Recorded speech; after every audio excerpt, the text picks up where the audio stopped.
Hi everybody. I wasn't going to do a reading today. I'm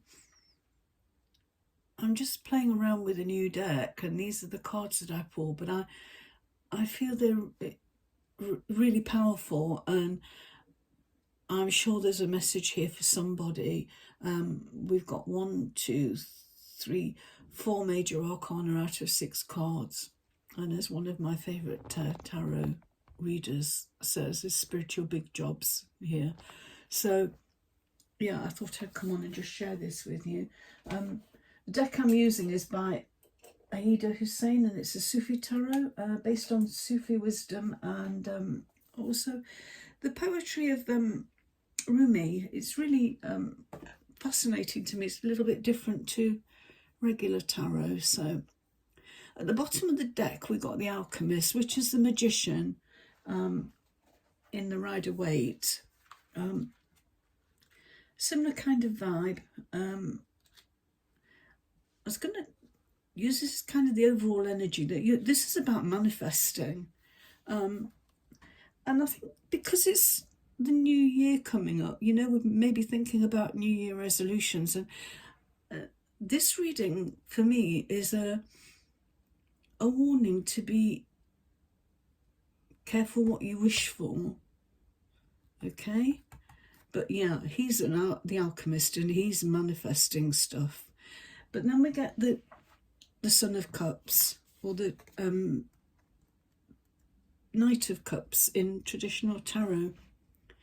Again, it's a little bit different. Look, I think this is about fantasy thinking and illusion. This is how we're wanting things to be.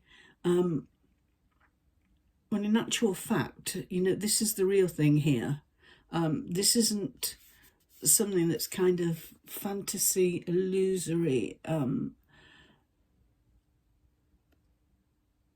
Something that we're kind of hoping for, wishing for, but it's not based or grounded in reality. It isn't. It just leads nowhere, really. It doesn't go up to heaven or anything. It just leads into nowhere, oblivion. Not oblivion, but yeah, it's nowhere. It's gonna fall. You're gonna fall down at the end of it. This is what you want: the stability and the grounded energy. But this is what you're thinking. You may be thinking at the moment. So that's what I'm getting from this card. The next card out was the King of Swords, Shah of Swords, or the King of Swords. And this is very different energy to the Son of Cups. This guy is kind of, look at him. He's closed off. He's like stuck in his logic. Philosophical, sensible thinking. But there's no real emotion here. So this is I just think this is a direct contrast. So this is to me, and then next out was the Sabre.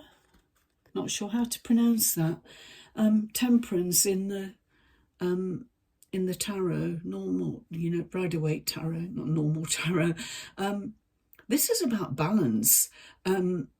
Playing with the energies and finding a balance, and it ties in so beautifully with these two. So I would say be careful to balance your emotions and your logical thinking. At the moment, here there's like a clear definition between the earth and it looks like the sea, doesn't it? But yeah, the two different energies here, clear division. Here we've got two, there's decisions to be made with these two. You can't keep in this sort of illusory energy, and you can't keep in this energy. You need to find a balance between logic and emotion to manifest what you want to manifest. This card's really interesting, the Kamar, which is the Moon card. And I'm going to read from the book because this one is quite different to the interpretation in the Rider-Waite. So just let me find it, number 18. Okay, it's about clarity, trust, openness, egolessness, inner wisdom and purity. In the traditional Rider-Waite, the moon's often about things that are hidden. But in the book it says, when this card appears for you, you're being asked to transform your heart into an empty cup. You're being led by the divine quality of Mubin, or clarity within yourself, and guided to do the inner work required to let go of old impressions and feelings of limitation, emptying yourself of the dross of the past. How can you open yourself up to the universe's light-filled gifts? The heart is receptive and can absorb the impressions around it. As such, it's important to reflect the sublime as opposed to the dense, and to transcend the darkness instead of being drawn into it. If you're an empath, what do you consciously do to protect yourself from negative impressions? The Kumar is guiding you to the mastery within yourself, so you may absorb only that which is beneficial to you. You're being asked to see past the illusions, which are here in this Son of Cups. Okay, you're being asked to see past the illusions, trust your instincts, and tap into the inherent wisdom within, which I think is this sort of show of sort of logic. So, temperance, building a bridge between your logic and intellect and your emotions. So, don't be manifesting a fantasy. Don't be manifesting something based purely on logic. If you're doing New Year resolutions or anything, use the both. Find the balance between your emotions and your logic and your intellect. And then lastly, we've got the Mizan, which is judgment. Okay, this is about transformation. And I think this is sort of such a beautiful ending to this, that things are going to be transformed. It's going to be a beautiful outcome.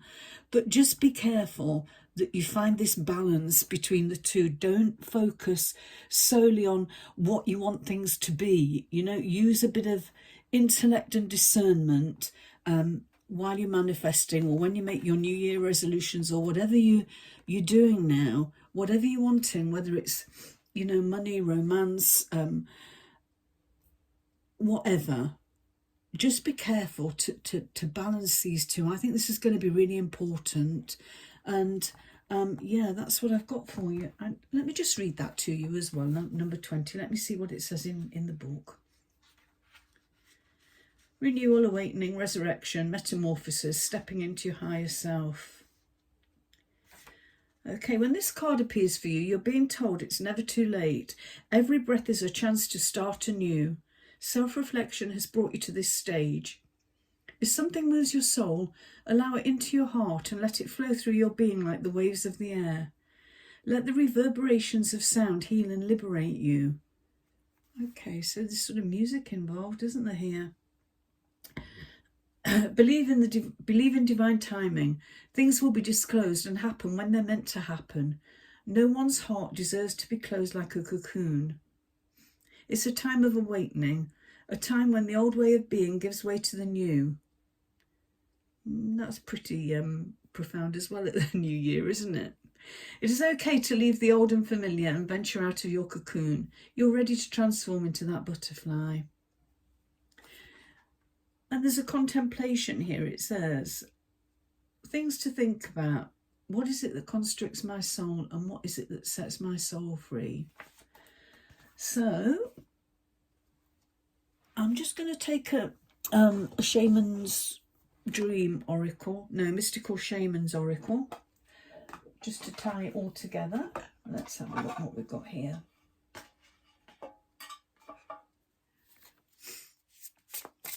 I do think it's pretty clear, though, that, it's about manifesting New Year resolutions. Just, I'm not going to repeat it again. I've told you, but lovely cards. And I think they're important because there's so many, 4 out of 6 major arcana. Okay, what have we got there? The Blade. Okay, that looks like the Ace of Swords, doesn't it? Let's have a look what it says in the book. It's also a new deck for me, so I'm not overly familiar with this. I'd imagine that's cutting through the Yeah, cutting through the bullshit, I kind of get from that, and finding clarity. But let's see what it says in the book.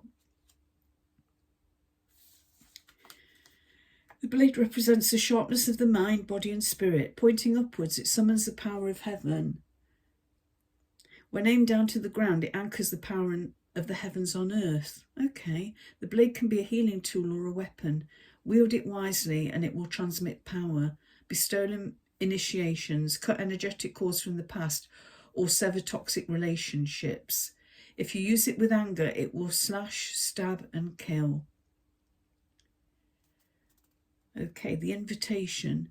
You're invited to draw your blade and use it. It is not auspicious to hesitate, to waste time in idle talk, or to hide from the inevitable.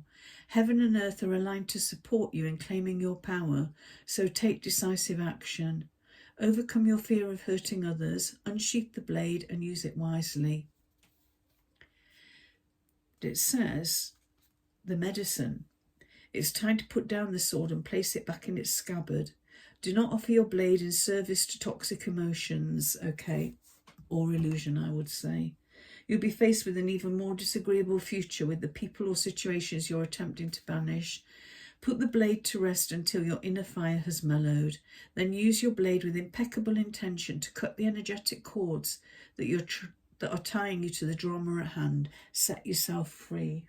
Okay, so this energy, you could set yourself free from being overly emotional, overly logical. Embrace the energies here. And look what you've got at the end of it. Like beautiful transformation. So that's what I've got for you. I hope it helps. Please like and subscribe if you've enjoyed this reading, and I'll talk to you again soon. Bye.